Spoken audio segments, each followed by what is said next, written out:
সম্পর্ক মিলাইয়া দেখিতে গেলে বনমালী এবং হিমাংশু মালী উভয় মামাতো পিস্তুত ভাই। সেও অনেক হিসাব করিয়া দেখিলে তবে মেলে।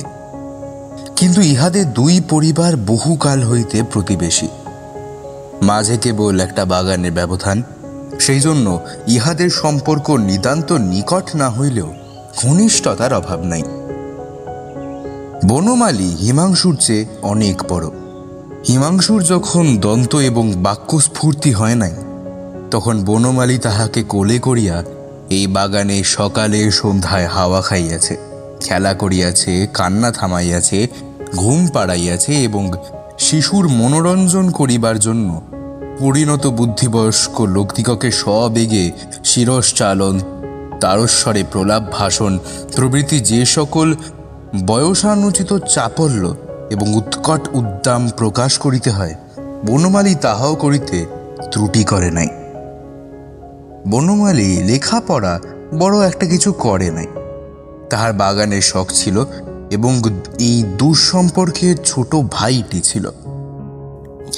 ইহাকে খুব একটি দুর্লভ দুর্মূল্য লতার মতো বনমালী হৃদয়ের সমস্ত স্নেহ সিঞ্চন করিয়া পালন করিতেছিল, এবং সে যখন তাহার সমস্ত অন্তর্বাহিরকে আচ্ছন্ন করিয়া লতাইয়া উঠিতে লাগিল, তখন বনমালী আপনাকে ধন্য জ্ঞান করিল। এমন সচরাচর দেখা যায় না, কিন্তু এক একটি স্বভাব আছে যে একটি ছোট খেয়াল কিংবা একটা ছোট্ট শিশু কিংবা এক অকৃতজ্ঞ বন্ধুর নিকটে অতি সহজে আপনাকে সম্পূর্ণ বিসর্জন করে।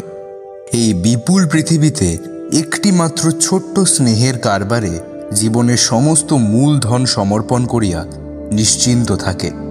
তারপরে হয়তো সামান্য উপসত্ত্বে পরম সন্তোষে জীবন কাটাইয়া দেয়, কিংবা সহসা একদিন প্রভাতে সমস্ত ঘরবাড়ি বিক্রয় করিয়া কাঙাল হইয়া পথে গিয়া দাঁড়ায়।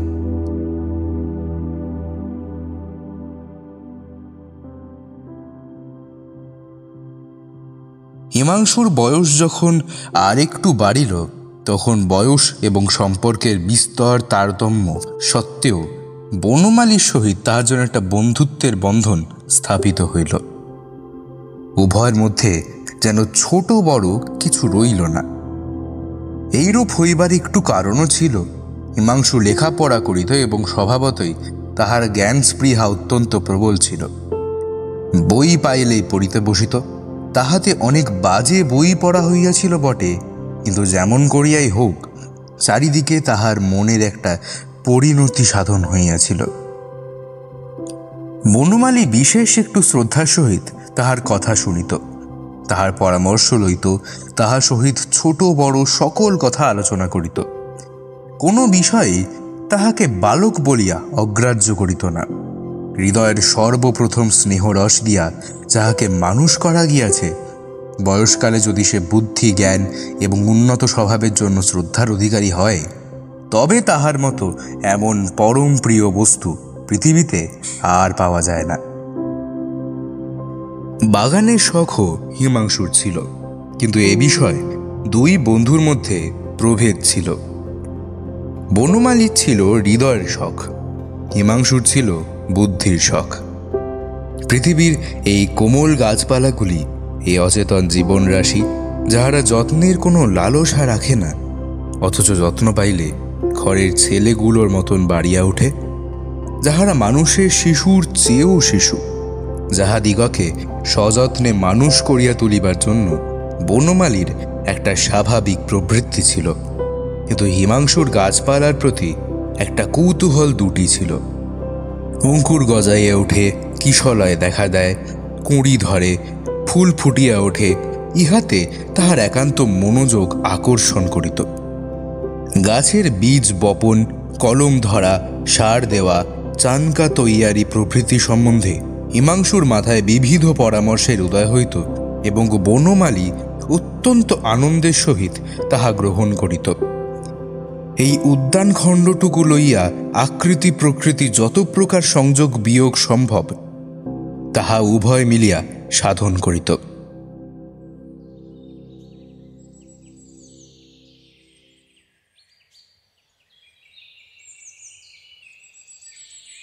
দ্বারের সম্মুখে বাগানের উপরেই একটা বাঁধানো বেদির মতন ছিল। 4টে বাজিলেই একটা পাতলা জামা পরিয়া একটা কোচকানো চাদর কাঁধের উপর ফেলিয়া গুড়গুড়ি লইয়া বনমালী সেইখানে ছায়ায় গিয়া বসিত। কোনো বন্ধু বান্ধব নাই, হাতে একখানি বই কিংবা খবরের কাগজ। বসিয়া বসিয়া তামাক টানিত এবং আর চোখে উদাসীনভাবে কখনো বা দক্ষিণে কখনো বামে দৃষ্টিপাত করিত।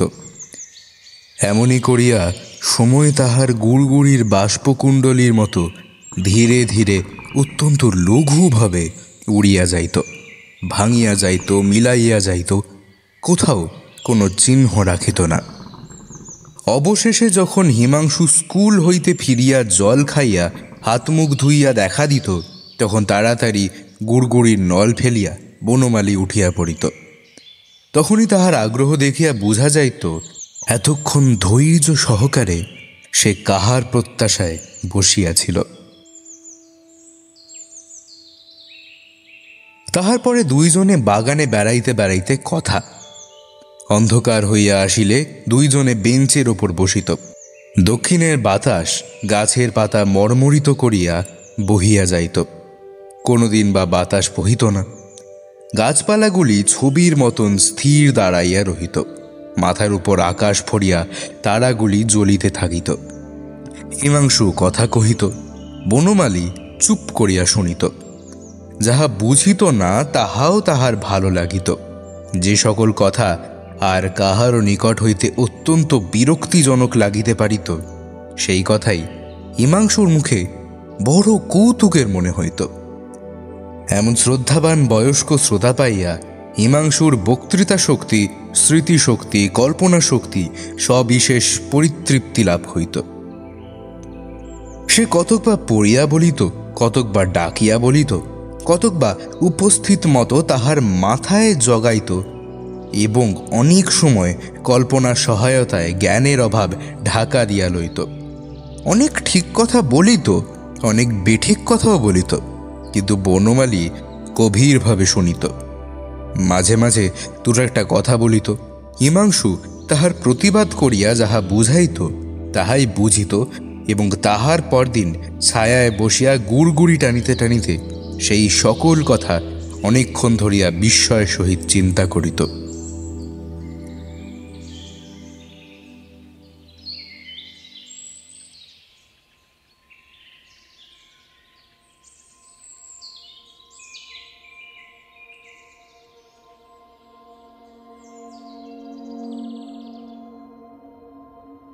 ইতিমধ্যে এক গোল বাঁধিল।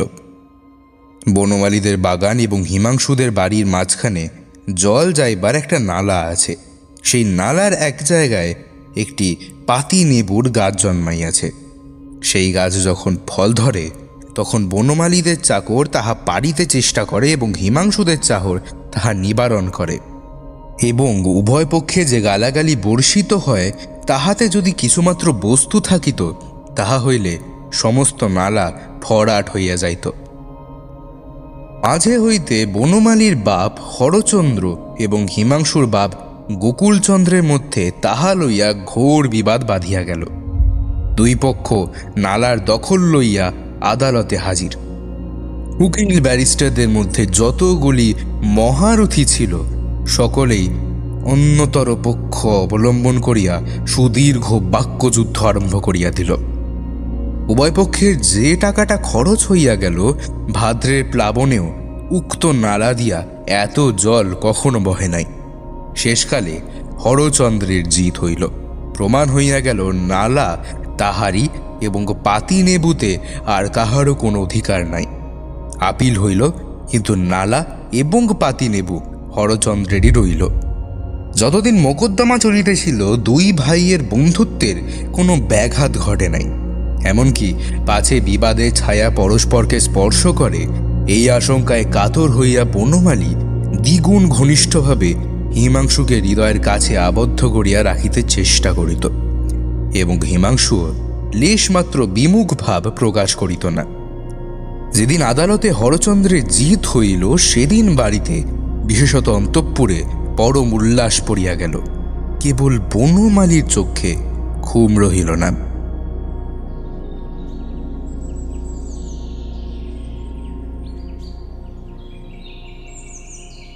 তাহার পরদিন অপরাহ্নে সে এমন ম্লান মুখে সেই বাগানের বেদিতে গিয়া বসিল যেন পৃথিবীতে আর কাহারও কিছু হয় নাই, কেবল তাহারই একটা মস্ত হার হইয়া গেছে।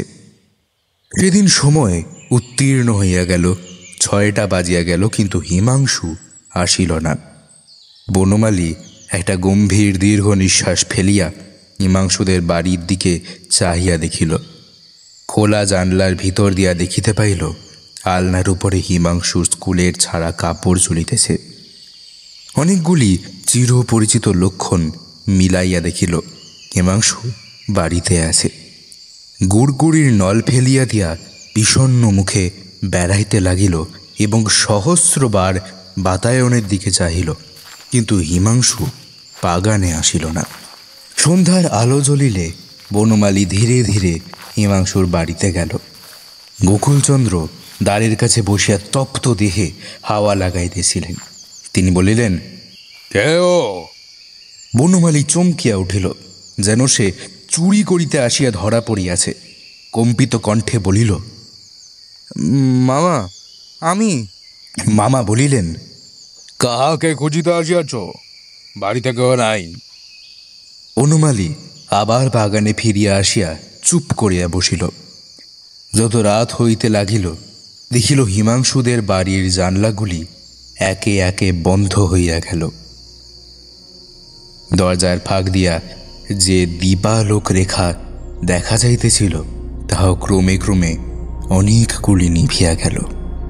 অন্ধকার রাত্রে বনমালীর মনে হইল হিমাংশুদের বাড়ির সমুদয় দ্বার তাহারই নিকট রুদ্ধ হইয়া গেছে। সে কেবল বাহিরের অন্ধকারে একলা পড়িয়া রহিল।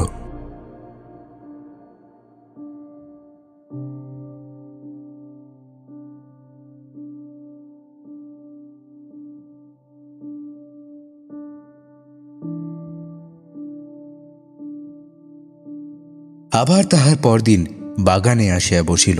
মনে করিল আজ হয়তো আসিতেও পারে। যে বহুকাল হইতে প্রতিদিন আসিত সে যে একদিনও আসিবে না, এ কথা সে কিছুতেই মনে করিতে পারিল না। কখনো মনে করে নাই এ বন্ধন কিছুতেই ছিঁড়িবে।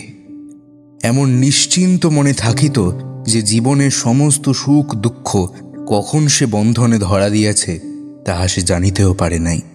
আজ সহসা জানিল সেই বন্ধন ছিঁড়িয়াছে, কিন্তু এক মুহূর্তে যে তাহার সর্বনাশ হইয়াছে তাহা সে কিছুতেই অন্তরের সহিত বিশ্বাস করিতে পারিল না। প্রতিদিন যথা সময় বাগানে বসিত, যদি দৈবক্রমে আসে, কিন্তু এমনই দুর্ভাগ্য যাহা নিয়মানুক্রমে প্রত্যক্ষ ঘটিত দৈবক্রমেও একদিন ঘটিল না। রবিবার দিনে ভাবিল পূর্ব নিয়ম মতো যদি আজও হিমাংশু সকালে আমাদের এখানে খাইতে আসিবে। ঠিক যে বিশ্বাস করিল তাহা নহে, কিন্তু তবু আশা ছাড়িতে পারিল না। সকাল আসিল, কিন্তু সে আসিল না। যখন বনমালী বলিল, তবে আহার করিয়া আসিবে, আহার করিয়া আসিল না। বনমালী ভাবিল, আজ বোধ হয় আহার করিয়া ঘুমাইতেছে, ঘুম ভাঙিলেই আসিবে। ঘুম কখন ভাঙিল জানি না, কিন্তু আসিল না। আবার সেই সন্ধ্যা হইল, রাত্রি আসিল, হিমাংশুদের দ্বার একে একে রুদ্ধ হইল, আলোগুলি একে একে নিভিয়া গেল। এমনই করিয়া সোমবার হইতে রবিবার পর্যন্ত সপ্তাহের 7টা দিনই যখন দূরদৃষ্ট তাহার হাত হইতে কাড়িয়া লইল, আশাকে আশ্রয় দিবার জন্য যখন আর একটা দিনও বাকি রহিল না, তখন হিমাংশুদের রুদ্ধ দ্বার অট্টালিকার দিকে তাহার অশ্রুপূর্ণ দুটি কাতর চক্ষু বড় এবং মর্মভেদী অভিমানের নালিশ পাঠাইয়া দিল এবং জীবনের সমস্ত বেদনাকে একটিমাত্র আর্তস্বরের মধ্যে সংহত করিয়া বলিল, দয়াময়,